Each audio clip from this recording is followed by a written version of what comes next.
Chers auditeurs, dear listeners, bonjour. Welcome to comdarchipodcast Season 5. Saison 5, dans le monde fascinant des architectes. And in the architectural projects. Je suis Anne-Charlotte Deponte, passionnée d'architecture et docteur des universités en histoire de l'archi. I am one of the spokespersons of Anne-Charlotte, who is a PhD in architecture history. Merci. Thank you. D'être avec moi aujourd'hui. To be with us today. Et And maintenant, now. lundi en français, place au talent. And Wednesday, let's talk projects. In English, of course. Bienvenue dans Comme d'Archi. Hello everyone. Hello Duncan Lewis. Hello. Thank you for being with us today. It's a great pleasure for the invitation here in Paris. Oh, you're welcome. You are architect, of course. In 2 or 3 sentences, could you introduce us to your architectural practice? Yes, the architectural practice actually is in the center of Bordeaux.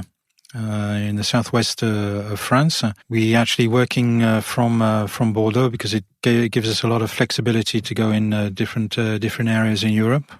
A lot of flights coming out of Bordeaux, and of course now the link between Paris and Bordeaux is quite exceptional with the TGV lines. So we have our main office in Bordeaux, and at the present moment we're working on a new association with Hans Lefebvre. We shall be setting up another office in Chile. Should be quite exciting, and of course we've got quite a lot of links between Spain and Germany, and of course in Norway, where we've actually built a few projects with a very good friend of mine, Ogmund Sorley, in Trondheim. We're working with a small group quite compact, but what we tend to do with Brigitte and myself, my associate, we have people who we've actually worked for many years in the office, and what's very important is for us to actually go out, depending on the subject, is to look for people from all walks of life to join us in this fabulous adventure, which is called Building Together. Can you tell us about your project Niel, housing in Bordeaux? Yes, this is one of the most recent project, which has just been finished in Bordeaux. It's on the east side of the Garonne. There was a very industrial area which had been abandoned in relationship to the metropole of Bordeaux for many years. And recently there's a lot of new development which is starting to pick up in that area. And there was one of the sites which was actually designed, an urban plan which was designed by Winnie Mass from MDVD. Winnie I know very well because we did some work together in Spain, in Sociopolis. And anyway, so people said to me, look, this is probably the first building which is going to come out of this new area, and we would like you to take it on. Very complicated because Winnie actually put together quite a geometrical formal exercise which was very complicated, which gave quite a lot of problems in usable surface. And another element which a lot of the projects is that all the balconies actually have to be in the inner surface of the walls, which for me that's not what I like to do very much with all this notion of generation indoors, which we talked about a little earlier. So I used his scientific system to produce a poetical system. Poetical system is actually working with the environment, working with the formed an enormous space which is 7,000 meters cube around the southern facade of the building, where we actually pulled out the terraces area, which should be in the building. We pushed them right outside, which for the private promoter was very exciting because he was able to get more and more space inside the building. So it means that everybody's working together and everybody's taking profit. And the biggest profit, of course, is the way people are going to be living inside the building. So it's to do with desire, freedom, and using quite natural techniques to make more livable, more comfortable, more generous. Yes. In the relationship of the project in Niel in Bordeaux, I've become very, very friendly with some of the occupants who invite me quite often just to share their pleasure in where they're living. So already for an architect who is invited by the people who's living there because they're feeling pretty happy and pretty cool about the place is a very big bonus, of course. That's why we do the job.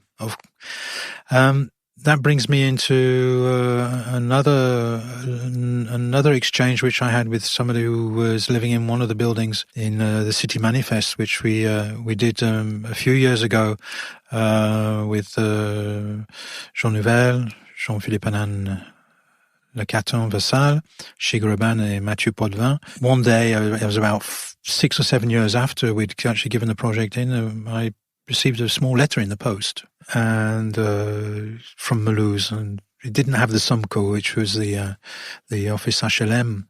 So I opened up the letter, and it was written by hand by someone, and it just said, "Hello, you are the architect of where we live."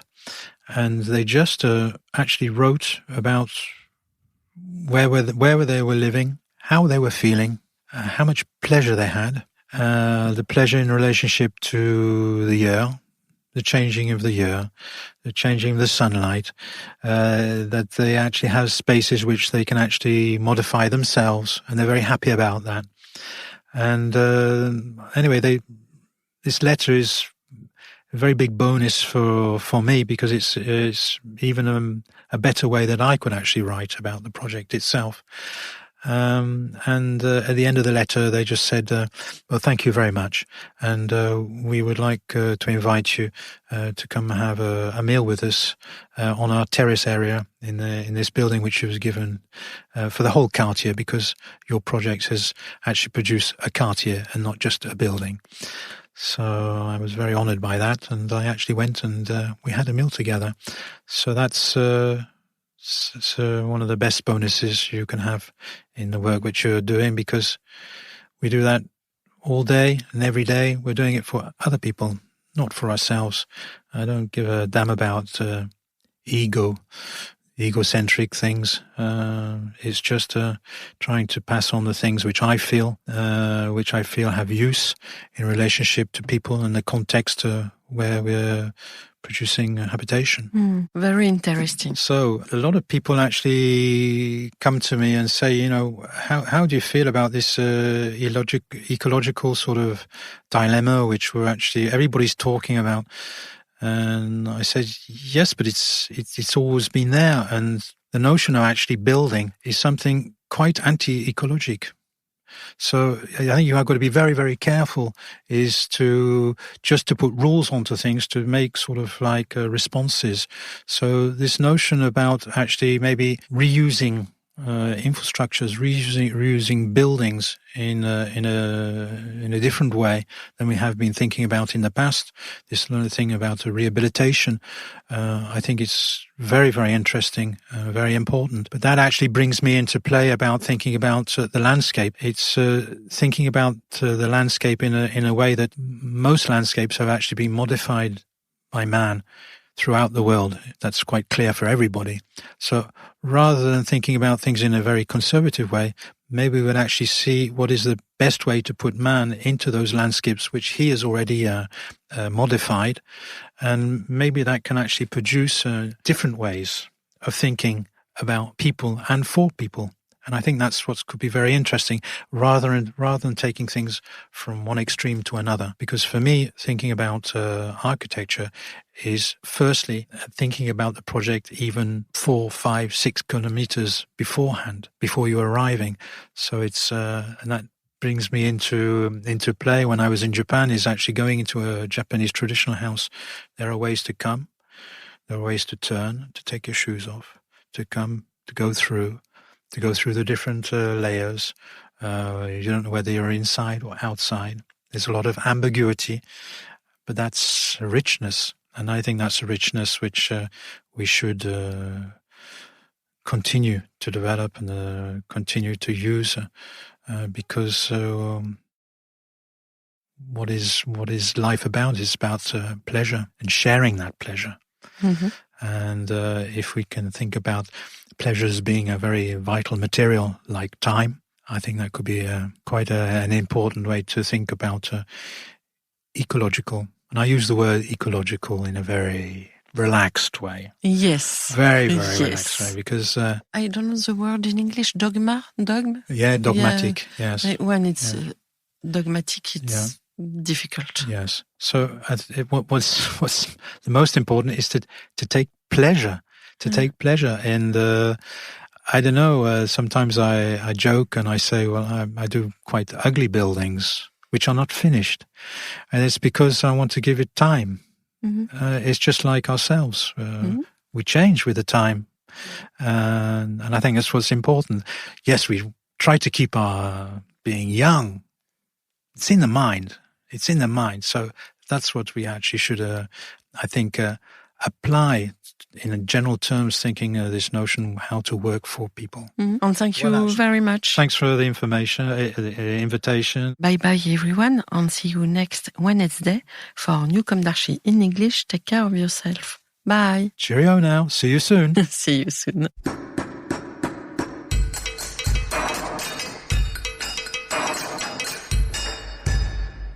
Thank you for listening.